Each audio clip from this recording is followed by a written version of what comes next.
So see here, we have calculated the frequency of oscillation for Clapp oscillator. C1, C2, C3 is given. L is also given.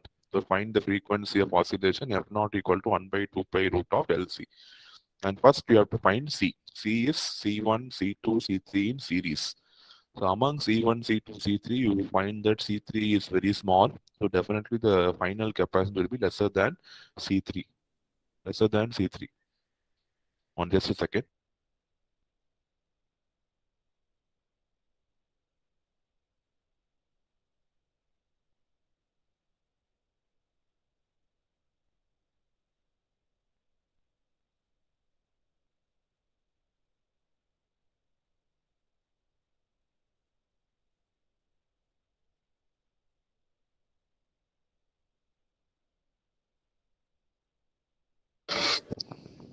So you can find the equivalent capacitance using the formula 1 by C equal to 1 by C1 plus 1 by C2 plus 1 by C3. But since you see all the capacitance values are very small, it will be lesser than the least. So it will be less than 100 picofarad.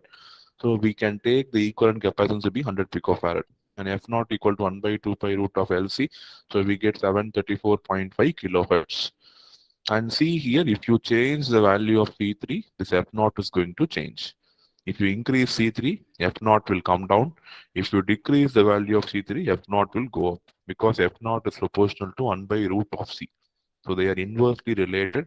So it depends how we are going to vary the frequency C3. So this Clapp oscillator will provide a very good scope for application because I have the tunability in the capacitor. So you should understand by varying this capacitor, how is the circuit parameters getting varied. The gain will never change, but only the frequency of oscillation is going to change and gain is going to be constant. So if I want to have the same gain for different application, I can go for Clapp oscillator. Just by changing C3, I can get the desired frequency of oscillation with the same gain. So that is the application of Clapp oscillators.